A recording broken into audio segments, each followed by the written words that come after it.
എക്സാമിൻ്റെ പേപ്പർ കിട്ടിയോ? എന്നാൽ എനിക്ക് കിട്ടി. ഇതൊക്കെയാണ് എൻ്റെ പേപ്പറുകൾ. 3 പേപ്പറേ തന്നു വിട്ടുള്ളൂ, ബാക്കി മാർക്കൊക്കെ ഇതിൽ എഴുതിയിട്ടുണ്ട്. ഇതാണ് എൻ്റെ ഘടോത്കചമായ 3 പേപ്പറുകൾ.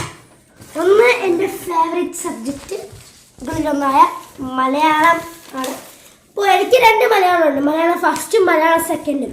അപ്പോൾ ഞാൻ സംസ്കൃതമല്ല ചൂസ് ചെയ്തത്, അതുകൊണ്ട് ഞാൻ മലയാളം ഫസ്റ്റാണ് എഴുതിയത്. ഫസ്റ്റിൻ്റെ മാർക്ക് എനിക്ക് ഈ വർഷത്തെ പരീക്ഷയ്ക്ക് 26 മാർക്കുണ്ടായിരുന്നു. 30-ലായിരുന്നു ഞങ്ങളുടെ മാർക്ക്. 26 mark A grade. അപ്പോൾ ഞങ്ങളുടെ മെയിൻ സബ്ജക്റ്റ് മാത്സ് ആണ്.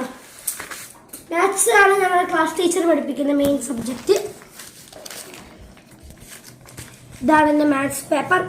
എനിക്ക് മാത്സിനും 26 മാർക്ക് തന്നെയാണ്. അടുത്തത് മലയാളം സെക്കൻഡാണ്. എത്ര പേപ്പർ നമുക്ക്?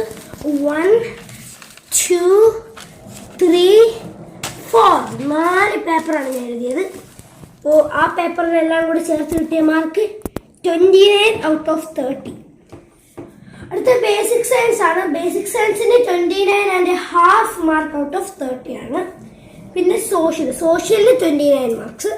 പിന്നെ ആർട്ടിന് ഞങ്ങൾക്ക് ടോട്ടലി നോക്കുമ്പോൾ ആർട്ട്, ഹെൽത്ത് എഡ്യൂക്കേഷൻ, പിന്നെ വർക്ക് എക്സ്പീരിയൻസ്, ഇതിലെല്ലാം കൂടി ചേർത്ത് 45 മാർക്കാണ്. അപ്പോൾ എനിക്ക് 45 മാർക്കിൽ 42 മാർക്കുണ്ട്. പിന്നെ ഹിന്ദിയും ഇംഗ്ലീഷുമാണ് എനിക്ക് തരാനുള്ളത്. അപ്പോൾ അത് രണ്ടും എനിക്ക് നാളെ കിട്ടുമായിരിക്കുമെന്ന് പ്രതീക്ഷിക്കുന്നു. അപ്പോൾ ഇതുവരെ എനിക്ക് കുഴപ്പമൊന്നുമില്ല. നിങ്ങളുടെ എക്സാം നന്നായി പോയി, നല്ല മാർക്കുണ്ടെന്ന് ഞാൻ വിശ്വസിക്കുന്നു. അപ്പോൾ ഇതൊക്കെയാണ് എൻ്റെ മാർക്കുകൾ. അപ്പോൾ ഇതിൻ്റെ മലയാളം സെക്കൻഡിൻ്റെ ക്വസ്റ്റ്യൻ പേപ്പറാണ്. ഇത് മലയാളം സെക്കൻഡ് 2A. ക്വസ്റ്റ്യൻ 2Aക്ക് എനിക്കിത് സ്നേഹാനുഭവം, അതായത് ഇപ്പോൾ അപ്പോൾ എനിക്ക് അച്ഛനോട് സ്നേഹം തോന്നിയ നിമിഷം, അമ്മയോട് സ്നേഹം തോന്നിയ നിമിഷം, കൂട്ടുകാരന്മാരോട് സ്നേഹം തോന്നിയ നിമിഷം, അങ്ങനെ നിമിഷം എഴുതാൻ പറഞ്ഞാണ്. അപ്പോൾ ഞാനിതാ എഴുതിയതാണ് ഈ കാണുന്നത്. അപ്പോൾ ഞാൻ വായിച്ചു. എൻ്റെ പിറന്നാൾ ദിവസം ഞാൻ വളരെ സന്തോഷത്തിലായിരുന്നു. അങ്ങനെ ഇരിക്കുമ്പോഴാണ് ഞങ്ങളുടെ PT പീരീഡ് കടന്നെത്തിയത്. ഞാനും എൻ്റെ കൂട്ടുകാരും ഓടിച്ചാടി ഗ്രൗണ്ടിലോട്ട് ഇറങ്ങി കളി തുടങ്ങി. കളിച്ച് ഞാൻ പടവും എന്ന് ഒറ്റ വീഴ്ച. പിറന്നാളാണ്. കൈ അത്യാവശ്യം മാന്യമായി മുറിഞ്ഞു. അപ്പോഴാണ് രക്ഷകന്മാരെ പോലെ കൂട്ടുകാരെത്തിയത്.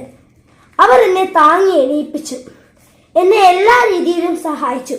എനിക്ക് മരുന്ന് പുരട്ടാനും ടീച്ചർമാരെ അറിയിക്കാനും ഒക്കെ.